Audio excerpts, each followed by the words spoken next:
रामचरितमानस में लिखा है, सब कर निंदा जे नर करहीं, ते चमगादड़ होई अवतरहीं। सबकी निंदा करने से चमगादड़ की योनि में जाना पड़ता है, ये बात तुलसीदास जी महाराज कह रहे हैं। और उन्हीं तुलसी जी के नाम पे पीठ बना करके बैठे हुए रामभद्राचार्य जी सबकी निंदा कर रहे हैं, प्रेमानंद जी को गलत कह रहे हैं। और प्रेमानंद जी क्यों गलत हैं? क्योंकि वो संस्कृत नहीं बोलते हैं। तुलसीदास जी जिनकी पीठ पर आप स्वयं बैठे हुए हो, उन्होंने भी तो अवधी भाषा में रामचरितमानस लिख दिया। उनसे पूछा जाना चाहिए कि उनकी टिप्पणी का क्या मतलब है। रामभद्राचार्य जी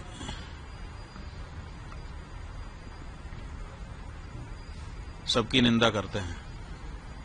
पूरी के शंकराचार्य के बारे में कहा है कि रामचरितमानस में तुलसीदास जी ने जिस तुलसी पीठ पर वो बैठे हैं, उसी तुलसीदास जी महाराज ने रामचरितमानस में लिखा है, सब कर निंदा जे नर करहीं, ते चमगादड़ होई अवतरहीं। तो सबकी निंदा करने से चमगादड़ की योनि में जाना पड़ता है, ये बात तुलसीदास जी महाराज कह रहे हैं। और उन्हीं तुलसी जी के नाम पे पीठ बना करके बैठे हुए रामभद्राचार्य जी सबकी निंदा कर रहे हैं। क्या उन्होंने ये एक चौपाई पढ़ी नहीं है, या फिर उस चौपाई के कुछ और अर्थ उन्होंने समझ लिए हैं? ये तो उनसे चर्चा करने पर ही पता चलेगा। रामभद्र जी ने कहा है कि उन्हें 1 लाख क्या कहते हैं शुभ लोग आते हैं, तो क्या कहेंगे आप? ऐसा है कि दावा किया है उन्होंने कि हमको कभी कहा है कि 1 लाख पन्ने याद हैं पृष्ठ, और कभी कहा है कि 1.5 लाख पन्ने याद हैं पृष्ठ।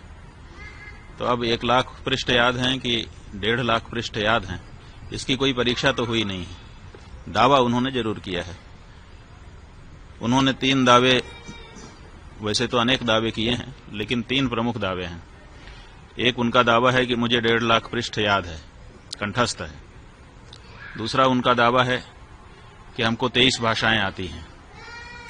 और तीसरा उनका दावा है कि मैंने राम जन्मभूमि में जो गवाही दी उसके कारण फैसला हो गया।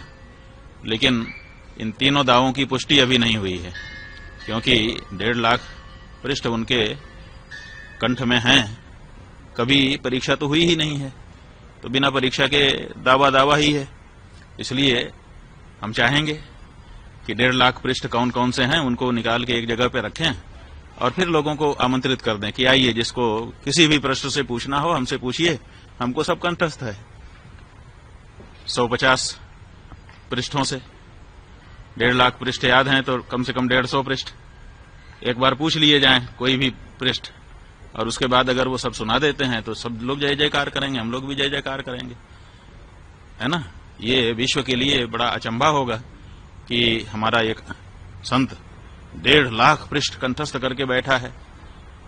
तो हम चाहेंगे कि अब ये मौका आ गया है कि वो 1.5 लाख पृष्ठ कौन कौन से हैं छांट दें, और उनको एक मेज पर सजा दिया जाए, और फिर लोगों को बुला लें। 150 पृष्ठ केवल पूछे जाएंगे। अगर 150 पृष्ठ कंठस्थ उनको हो गए उनमें से, तो हम लोग मान लेंगे कि सब कंठस्थ हैं। वो कहते हैं कि 23 भाषा हमको आती है। अभी तक उनका कोई भी वीडियो YouTube पर खोजने से हिंदी के अलावा दूसरी भाषा में मिलता नहीं है। तो अगर 23 भाषा आती होती तो 23 भाषा में उनका कोई न कोई प्रवचन होता कहीं न कहीं। तो 23 भाषा कौन कौन सी है उसकी सूची वो बता दें। तो 23 उन भाषाओं के जो विद्वान हैं उनको हम लोग भेजेंगे। 40-40 मिनट का एक संवाद उसी भाषा के विद्वान के साथ उनका हो जाए। जय जयकार कौन नहीं करेगा, सब करेंगे। और तीसरी बात यह है कि वो कहते हैं कि राम जन्मभूमि में हमारे कारण फैसला आ गया, हम ही हैं।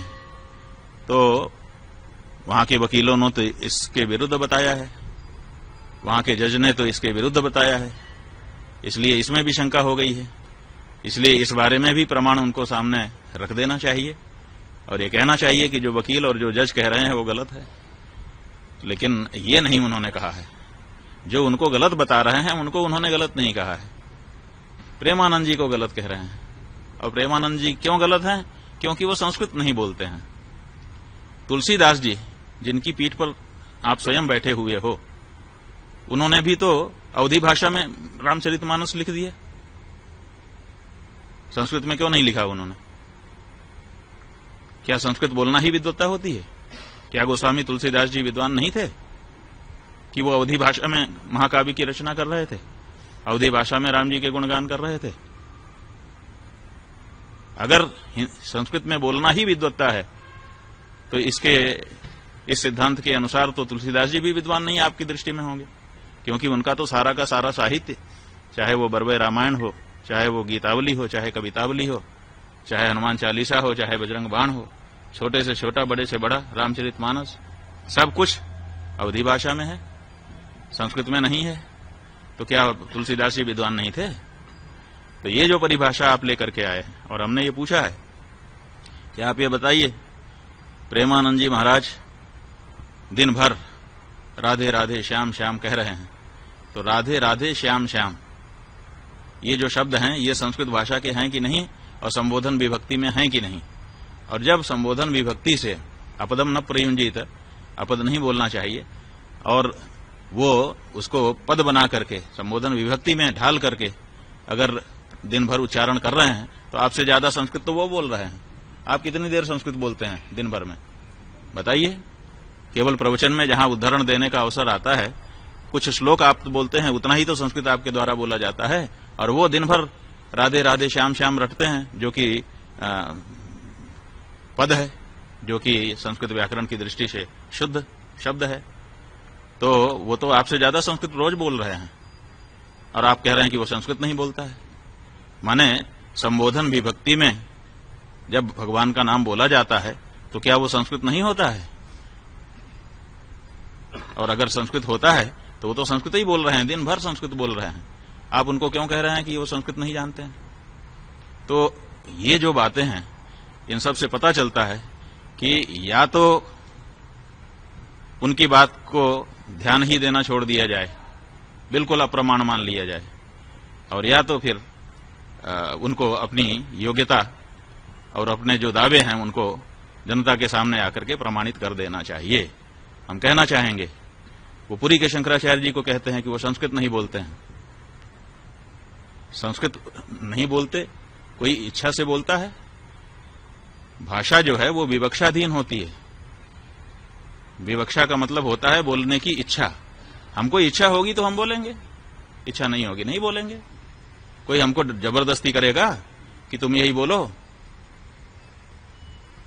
ये तो महाराष्ट्र के ठाकरे बंधु हो गए कि बोलना ही पड़ेगा।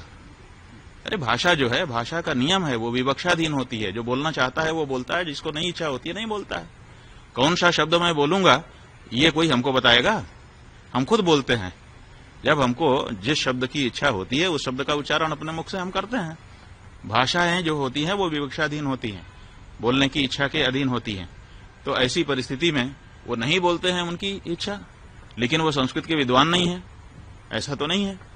हम तो जहां तक हम देखिए, हमने पुरी के शंकराचार्य जी का भी प्रवचन सुना है, गंभीरता से सुना है, और इनका भी प्रवचन सुना है, और हम ये कह रहे हैं कि पुरी के शंकराचार्य जी इनसे बहुत बड़े विद्वान हैं।